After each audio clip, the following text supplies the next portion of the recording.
மக்களுக்கு முதல்ல வணக்கம் தெரிவிச்சுக்கிற மக்களுக்கு தமிழக வாழ்வுரிமை கட்சியின் சார்பாக அண்ணன் முத்தமிழர் வேல்முருகன் அவர்கள் வந்து இந்த தொகுதியில் நிறுத்திருக்காங்க. அதுக்காக மிகப்பெரிய நன்றியும் தேங்க்ஸும் சொல்லிக்கிறேன். இப்போ என்னன்னா, இங்கே தொகுதியில் வந்து நிறையா பட்டா இல்லைன்னு சொல்கிறாங்க. அதே போல் கிருஷ்ணகிரி இங்கே டவுனில் வந்து பார்த்திங்கன்னா நிறைய பாதாள சாக்கடை இங்கே முறைப்படுத்தலை. நிறைய இடங்கள்ல பார்த்தீங்கன்னா சாக்கடை நீர் எல்லாமே மேலேயே ரோடு போயிட்டு நிறைய கொசு முச்சிட்டு அந்த பகுதியில் வாழ்கிற மக்களுக்கு ரொம்ப குழந்தைங்களுக்குலாம் நிறைய கொசு தொல்லை, நிறைய அந்த மக்கள் ரொம்ப சிரமத்துக்கு மத்தியில் இருக்கிறாங்க. அந்த அடிப்படை வசதிகளே அது சரியாக இல்லை இங்கே இருக்கிற அந்த டவுன்ஷிப்பில் இருக்கிற மக்களுக்கு. அது ஒரு ப்ராப்ளம் இருக்குது. பிறகு வந்து பார்த்தீங்கன்னா இந்த கிருஷ்ணகிரி சுற்றி நிறைய ஏரிகள், குளங்கள், குட்டைகள் இருக்கு.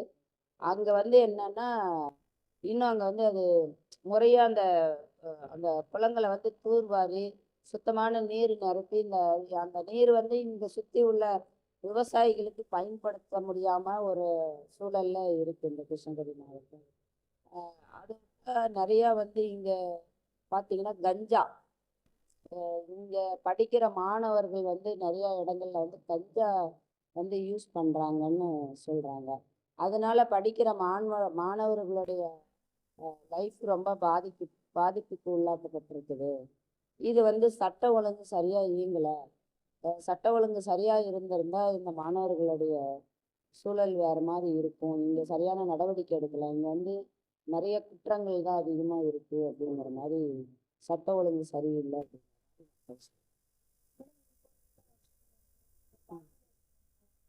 என்னை பொறுத்த மட்டும் மகளிருக்கு வந்து பார்த்தீங்கன்னா இங்கே சரியான தமிழ்நாட்டில் மட்டும் இல்லை, டோட்டலாகவே இந்தியா ஃபுல்லாகவே மகளிருக்கு வந்து ரொம்ப சேஃப்டிக்கு இல்லை. ஏன்னா இங்கே வந்து பார்த்தீங்கன்னா இன்னைக்கு சமீபத்தில் 2 வயசு குழந்தைங்க, 3 வயசு குழந்தைங்க தூக்கிட்டு போட்டு காம கொடூர்களால் கற்பழிக்கப்படுறாங்க. வயசான பாட்டிகளாக கூட அந்த மாதிரி ஒரு சூழல் நடந்துக்கிட்டு இருக்குது. இதுக்கெல்லாம் வந்து ஒரு எதுக்கோ கடுமையான சட்டங்களை கொண்டு வராரு மோடி. மத்திய அரசும் சரி, மாநில அரசும் சரி. இன்னைக்கு பார்த்தீங்கன்னா என்ஆர்சி, சிஏ சட்டம் கொண்டு வராங்க. அந்த சட்டம் இந்த சட்டம். இன்னைக்கு எல்லாமே அத்தியாவசிய பொருட்களுக்கு வந்து வரலாறு காணாத விலைவாசி ஏறி இருக்குது. எல்லா பொருட்களுமே வரி விதிப்பு கொண்டு வந்திருக்கிறாங்க. இந்த மாதிரி சட்டங்கள்லாம் மக்களுக்கு தேவையில்லாத சட்டங்களை கொண்டு வந்திருக்காங்க.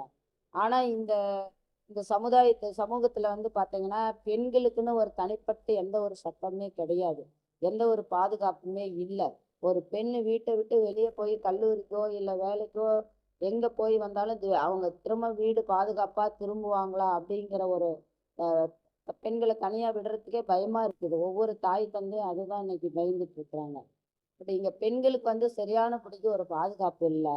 அதுக்கு ஒரு கடுமையான சட்டத்தை கொண்டு வந்து இந்த மாதிரி 5 வயசு 3 வயசு குழந்தைங்களை தூக்கி போய் கற்பழிக்கிறவங்களாம் மரண தண்டனையை கொடுக்குற அளவுக்கு இந்த சட்டத்தை கொண்டு வந்தால் இந்த குற்றங்கள் வந்து நிறையா கம்மியாக்கப்படும் அப்படிங்கிறது என்னுடைய பார்வையாக இருக்குது. வந்து பார்த்தீங்கன்னா மோடி என்ன சொல்கிறாரு, நிறையா இடங்கள்ல வந்து இப்போ இந்த 5 ஆண்டில் அவர் மேலே பிரதம மந்திரியாக வந்ததுக்கப்புறம் பார்த்தீங்கன்னா மொத்தமாகவே சமூகத்தில் வந்து ஓலை பட்டாயம் இல்லாமல் எல்லாமே காங்கிரீட் வீடாக நாங்கள் கொண்டு வரோம் அப்படின்லாம் வந்து ஒரு திட்டம் கொண்டு வந்தாங்க. அது மாநில அரசும் அந்த திட்டத்தை அவங்க பண்டனுச்சு இங்கே முறைப்படுத்துகிறோங்கிற மாதிரி சொல்லிச்சு. ஆனால் மத்திய அரசு, மாநில அரசு ரெண்டுமே அந்த பண்டெல்லாம் எங்கே போச்சு, எங்கே வந்துச்சுன்னு எனக்கு தெரியல. ஆனால் இங்கே பார்த்தீங்கன்னா பெண்களுக்கு வந்து சமூகத்தில் எல்லாருமே வீட்டுக்கு வீடு பாத்ரூம் வச்சு கட்டி வாழ்கிற அளவுக்கு வசதி வாய்ப்பு கிடையாது. ஆனால் அவங்களுக்கு பொது கழிப்பிடங்கிறது வந்து இன்னும் சுகாதாரமாக தூய்மையானதாக இல்லை. அப்படியே எங்கேயோ ஒரு இடத்துல பொது கழிப்பிடம் இருந்தாலுமே ரொம்ப ஒஸ்ட்டாக இருக்குது. ரொம்ப மோசமாக நீட்னஸ் இல்லாமல், கிளீனிங் இல்லாமல், ரொம்ப அதை பார்க்கும்போதே நமக்கு ஏதாவது நோய் வந்துருமா, தொத்து நோய் வந்துருமாங்கிற அளவுக்கு மனநிலை போகிற அளவுக்கு தான் இன்னைக்கு இருக்குதே தவிர நடைமுறையில் சரியான எல்லா பகுதியிலையும் அந்த பெண்களுக்கு ஒரு பாதுகாப்பாக நல்ல பொது கழிப்பிடம், பொது டாய்லெட்டு சரியான முறைப்படி இல்லைங்கிறத தான் இங்கே வேதனையாகுது. அதுதான் இப்போ எங்கள் அண்ணன் முத்தமிழர் வேல்முருகன் வந்து கட்சி ஆரம்பிச்சு 15 வருஷம் ஆகுது. இந்த 5 வருஷமா வந்து ஸ்டாலினுடைய கட்சியில கூட்டணியில தான் இருந்தார். இந்த செய்தி நல்லா பாருங்க. 5 வருஷமா கூட்டணியில தான் ஸ்டாலின் ஐயா கூட சேர்ந்து அவர் வந்து களத்துல நின்னாரு. அதே மாதிரி சட்டமன்றத்துல மக்களுக்கான விஷயங்களை எதிர்த்து நின்று கேள்வி கேட்டாரு. ஆனா நிறைய அவர் சட்டமன்றத்துல அவரை வந்து ரொம்ப கிண்டல் அடிச்சு கேள்வி பண்ணி அங்க இருக்கிற அந்த கட்சியில இருக்கிற மினிஸ்டர்கள் 2ஆம் கட்ட மினிஸ்டர்கள் வந்து அவர் ரொம்ப கேவலெல்லாம் படுத்தினாங்க. ஆனாலும் அவர் பின்வாங்கல, இடைவிடாம மக்களுக்கு சட்டமன்றத்துல வைக்க வேண்டிய கோரிக்கையை வச்சுக்கிட்டு தான் இருந்தாங்க. அது அது ஒரு பக்கம் இருந்தோம். இப்ப இந்த இந்த 2026 கூட்டணியில வந்து அவரு வேல்முருகனுக்கு நல்ல திறமை இருக்கு, நல்ல அறிவு இருக்கு. மக்களுக்கு என்னென்ன திட்டங்கள் தேவைப்படுது, என்ன திட்டங்களை கொண்டு போய் மக்கள்கிட்ட சேர்த்துனா இந்த இந்த நாட்டுக்கு நல்லது அப்படிங்கிறத ஸ்டாலின் ஐயா கிட்ட சில அந்த திட்டங்கள் எல்லாம் சொல்லி இதெல்லாம் பண்ணுங்க, இதெல்லாம் நீங்க தேர்தல்ல ஒரு கோரிக்கையை வச்சு செய்யுங்கன்னு சொல்லி கேட்கிறாரு. அப்போ என்ன பண்றாங்க, வேல்முருகன் ஒரு திறமை இருந்தோம் அங்க வந்து கூட்டணியில சீட்டு ஒதுக்காம வேற யாருக்கோ கட்சியே இல்லை. சில சில கூட்டணி கட்சிகளுக்கு கட்சியே இல்லை. தமிழ்நாடுல அவங்க இப்போ கட்சி பொறுப்பாளர்களே இல்லை. ஆனா அப்படிப்பட்டவங்களுக்கு 10 சீட்டு 8 சீட்டு 7 சீட்டுன்னு கொடுத்துருக்குறாங்க.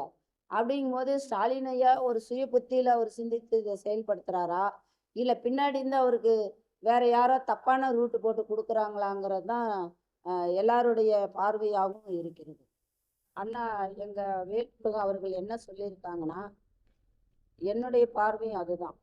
இங்க அந்தந்த மாநிலத்துல படிக்கிற, அது கர்நாடகா ஆகட்டும், தமிழ்நாடு ஆகட்டும், கேரளா இருக்கட்டும், அந்தந்த மாநிலத்துல அந்தந்த மண்ணினுடைய மைந்தர்களுக்கு தான் வேலை வாய்ப்பு உறுதி சட்டம் கொண்டு வரணும் அப்படிங்கிறத சொல்லி கேட்டிருக்காரு.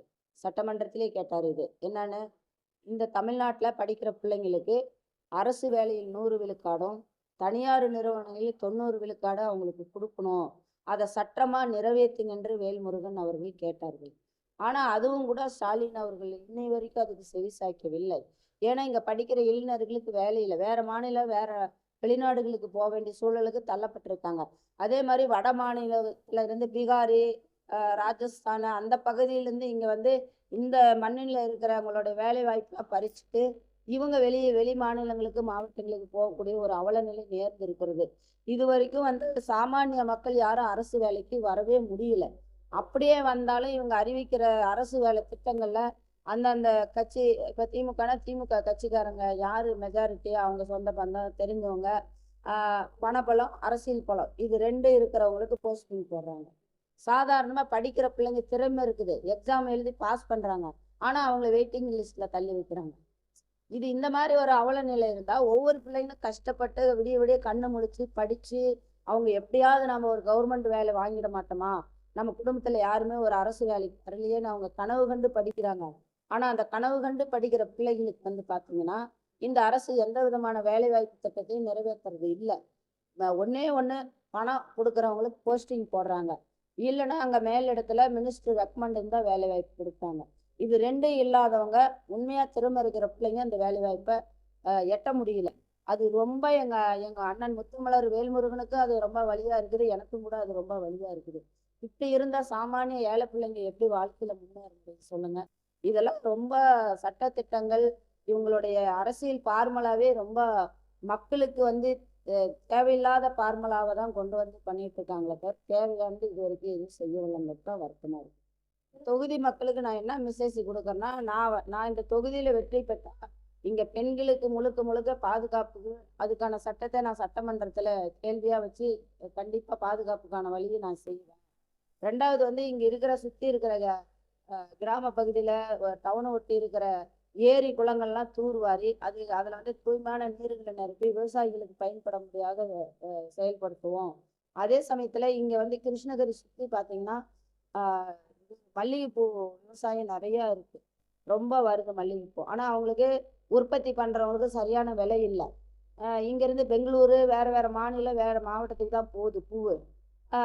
இங்க ஒரு சொந்தமா சில இடங்கள்ல அந்த சென்ட் ஃபேக்டரிகளை கொண்டு வந்து இங்க பெண்கள் கூட அந்த ஃபேக்டரி மூலமா நிறைய வேலை வாய்ப்பு கொடுக்கலாம், அது மாதிரி ஒரு திட்டங்களை கொண்டு வரலாங்கிற ஒரு எய்ம் வச்சிருக்குது. அதே சமயத்துல பாத்தீங்கன்னா போன ஆட்சியில இங்க எம்பி நின்னவர் செல்லகுமாருங்கிறவர் வந்து ரயில்வே திட்டம் நான் ஜெயிச்சுட்டு வந்துட்டேன், நான் ரயில்வே திட்டத்தை கிருஷ்ணகிரி ரயில்வே திட்டம் வந்து நான் நிறைவேற்றுறேன்னு சொல்லி வாக்குறுதி மக்களுக்கு கொடுத்துருக்காங்க. ஆனா அது இன்னை வரைக்கும் அவங்க நிறைவேற்றவில்லை. ஆனா மறுபடியும் காங்கிரஸ்ல இன்னைக்கு வந்து எம்பி நான் நிற்கிறேன் எனக்கு ஓட்டு போடுங்கன்னு வந்திருக்கிறாரு. அது எந்த விதத்துல இந்த மக்கள் எப்படி நம்பி ஓட்டு போடுவாங்கங்கிறதான் கேள்விக்குறியா இருக்கு. ஆனா நான் வந்தேன்னா கண்டிப்பா அந்த ரயில்வே திட்டம் எல்லாமே 5 ஆண்டுக்குள்ள நிறைவேற்றத்துக்கான வேலையை நான் செஞ்சு கொடுக்குறேன். அதே மாதிரி இங்க இருக்கிற நிறைய மக்களுக்கு வந்து பட்டா இல்லை, வீட்டுக்கு பட்டா இல்லை. ரெண்டாவது இங்க கிருஷ்ணகிரி பக்கத்துல டேம் இருக்கு. அந்த டேம் மேல எல்லாம் நான் போயிருக்கேன். அங்கெல்லாம் பார்த்தீங்கன்னா அங்க மக்கள் வராங்க. ஆனா வர்றதுக்கான சரியான ஒரு சுற்றுலா தலம் இல்லை. ஸோ குழந்தைங்க ஃபேமிலியோட வராங்கன்னா ஒரு நவீனமான ஒரு விளையாட்டு மைதானம், விளையாட்டு குழந்தைங்களுக்கு ஒரு விளையாட்டு ஒரு சுற்றுலா தலம் நல்ல ஒரு முறையில் இல்லை. இதையெல்லாம் நான் வந்தேன்னா கண்டிப்பாக செஞ்சு கொடுப்பேங்கிறது தான் என்னுடைய வாக்குறுதியாக இருக்கிறது. அதே மாதிரி இங்கே விவசாயிகளுக்கு இந்த மல்லிகைப்பூ விவசாயம், ரெண்டாவது மாம்பழம், மாம்பழம் ஃபேக்ட்ரிகள் நிறைய இருக்கு. இருந்தாலுமே அதுவும் ஒரு நவீன முறையில் இன்னும் நிறைய உற்பத்தி அதிகப்படுத்தி நவீன முறையில் இங்கேயே நல்ல ஃபேக்ட்ரிகளை வச்சு நல்லா தயாரித்து எக்ஸ்போர்ட்டுக்கு நல்ல ஒரு இதாக பண்ணுறதுக்கான வாய்ப்பை ஏற்படுத்தலாம்.